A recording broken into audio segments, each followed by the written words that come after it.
आज हम पढ़ने जा रहे हैं बिग बैंग सिद्धांत। बिग बैंग सिद्धांत का प्रतिपादन George Henry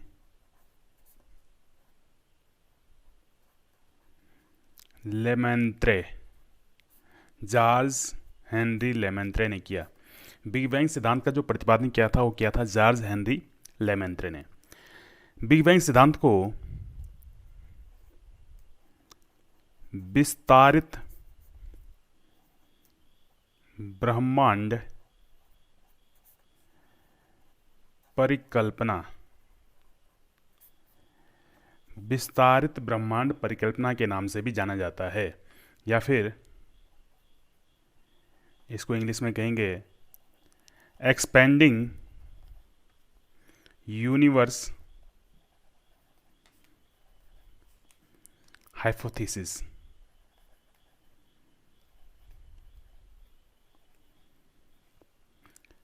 expanding universe hypothesis, विस्तारित ब्रह्मांड परिकल्पना। बिग बैंग सिद्धांत को या बिग बैंग थ्योरी को विस्तारित ब्रह्मांड परिकल्पना के नाम से भी जाना जाता है। इसका जो प्रतिपादन किया था जॉर्ज हेनरी लेमेंत्रे ने किया था। ये जो बिग बैंग सिद्धांत है ये कहता है कि आरंभ में ब्रह्मांड से संबंधित जितने भी तारे, ग्रह, उपग्रह या जितने भी तत्व थे सभी एकाकी परमाणु के रूप में एक ही स्थान पर केंद्रित थे। सभी जो है एकाकी परमाणु के रूप में एक ही स्थान पर केंद्रित थे।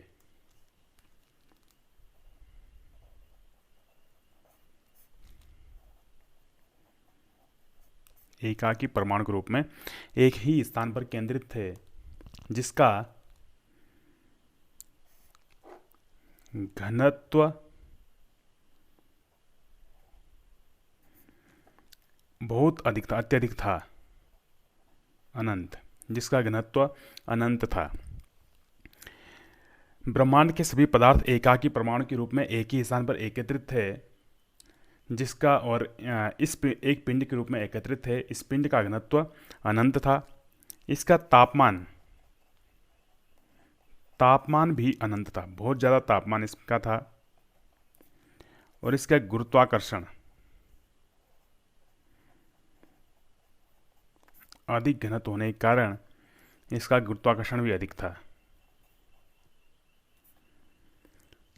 अधिक गुरुत्वाकर्षण, घनत्व अनंत और तापमान अनंत, ये जो है हमारा जो एकाकी परमाणु था इसकी विशेषताएं हैं। कालांतर में ये जो एकाकी परमाणु है इसमें विस्फोट हुआ।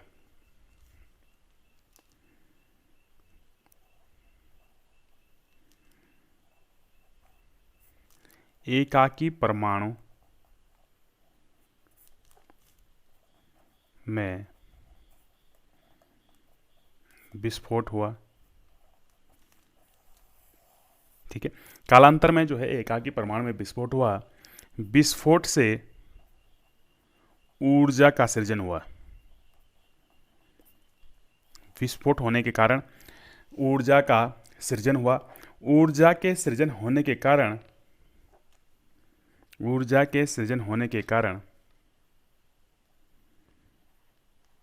पदार्थ बने।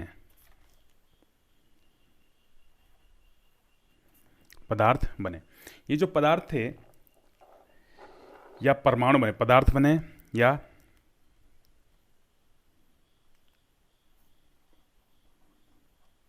परमाणु बने। अब पदार्थ बने तो पदार्थ बनने के कारण इनमें जो है गुरुत्वाकर्षण शक्ति है, इनका द्रव्यमान, इनका जो है निश्चित द्रव्यमान था, और निश्चित द्रव्यमान होने के कारण इनमें अपनी गुरुत्वाकर्षण शक्ति थी। ऊर्जा का सृजन हुआ, और ऊर्जा के सृजन और पदार्थ बनने की प्रक्रिया के दौरान के कारण जो है तारे बने।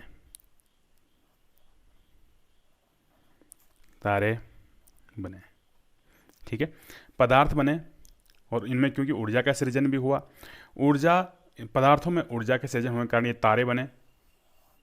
इसके बाद तारों का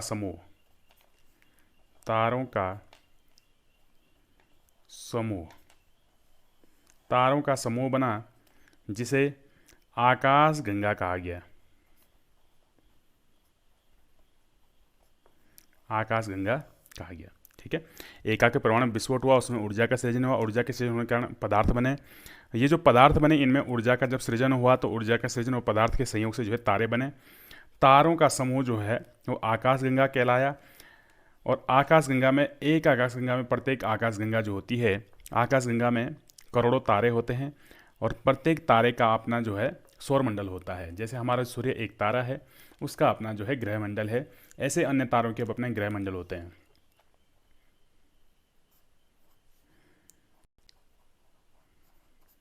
फिर जो है तारों में विस्फोट हुआ, तारों में विस्फोट, और तारों में विस्फोट होने से ग्रह एवं उपग्रह बने। ठीक है, तो ये प्रक्रिया थी हमारे सौरमंडल की उत्पत्ति के।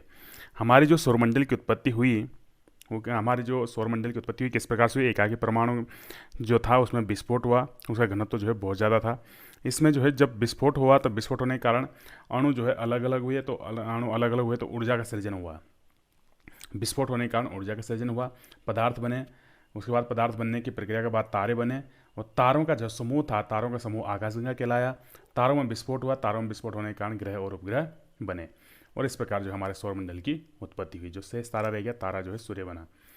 तो ये हमारा जो है, हम अगर सौरमंडल की बात करें तो सौरमंडल बना था। इसके बाद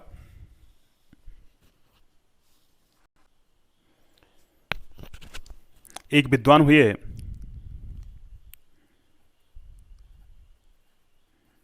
एडविन हब्बल। एडविन हब्बल ने 1920 में कहा कि आकाश गंगाएं एक दूसरे से दूर जा रही है। आकाश गंगाएं एक दूसरे से दूर जा रही है। ये किसने कहा था? एडविन हब्बल ने 1920 में, कि आकाश गंगाएं एक दूसरे से दूर जा रही है। उन्होंने जो है आकाश गंगाओं के विस्थापन का सिद्धांत भी प्रस्तुत किया था, या आकाश गंगाओं के विस्थापन का नियम प्रस्तुत किया था। आकाश गंगाओं के विस्थापन का नियम इन्होंने जो है प्रस्तुत किया था। फिर है एडविन हब्बल ने उदाहरण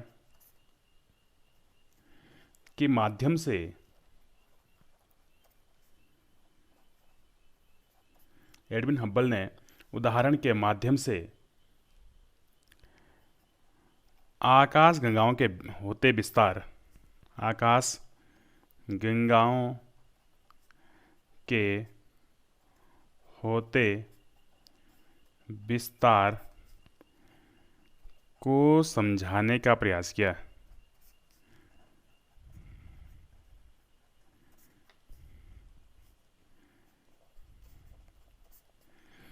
अब इन्होंने जो उदाहरण दिया था, उदाहरण क्या दिया कि अगर हम एक गुब्बारा लें, उसको फुलाएं,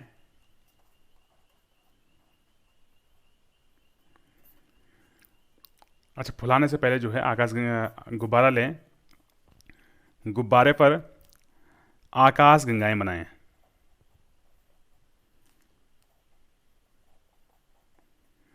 ठीक है, गुब्बारे पे जो है चित्रात्मक रूप में आकाश गंगाएं बनाएं। अब जो है आकाश गंगाएं हम बनाएंगे, तो आकाश गंगाएं जो हैं उसके बाद गुब्बारे को फुलाएंगे, और जब फुलाएंगे तो हम देखेंगे कि आकाश गंगाएं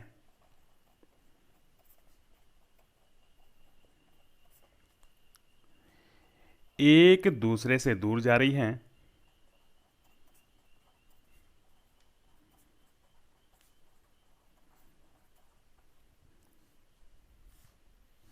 हम देखेंगे कि आकाशगंगा फुलाने पर, गुब्बारा फुलाने पर, ये जो हमने उस पर आकाशगंगाओं का चित्र बनाया था, तो आकाशगंगाएं एक दूसरे से दूर जा रही हैं। और आकाशगंगाओं के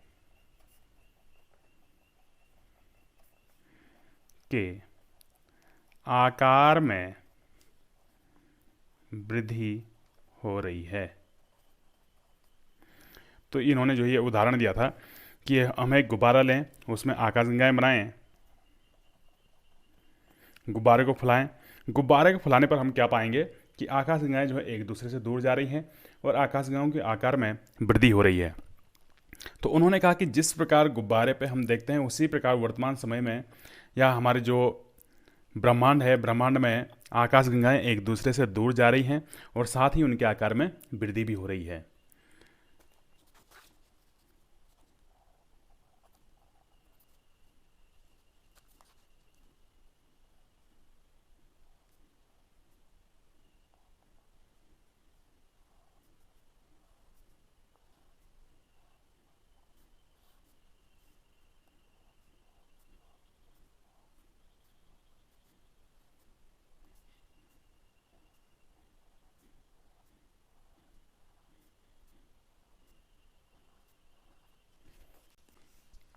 तो इस प्रकार एक चित्र के माध्यम से उन्होंने समझाने का प्रयास किया कि एकाकी परमाणु है, इसमें विस्फोट हुआ, तो विस्फोट होने के कारण जब आकाशगंगाएं बनी और तारे बने, तो आकाशगंगाएं जो हैं प्रारंभिक काल में आकाशगंगाएं एक दूसरे के नज़दीक थी और आकाशगंगाएं जो है आकार में छोटी थी। ये जो विस्फोट हुआ था, विस्फोट, ये 13.7 अरब वर्ष पहले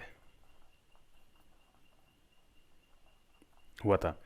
तो आकाशगंगाएं जो हैं आकार में छोटी थी और एक दूसरे के नज़दीक थी। जैसे जैसे समय बीतता गया, आकाशगंगाएं एक दूसरे से दूर होती चली गई, साथ ही इनके आकार में विस्तार भी हुआ। फिर जो है कुछ समय बाद फिर आने वाले टाइम में फिर आकाशगंगाओं के आकार में और वृद्धि हुई और वे एक दूसरे से दूर होती चली गई। तो इस प्रकार की जो है बात कही थी एडविन हब्बल ने, और ये जो बिग बैंग सिद्धांत प्रस्तुत किया था, ये जॉर्ज हेनरी लेमेंट्रे ने प्रस्तुत किया था। धन्यवाद।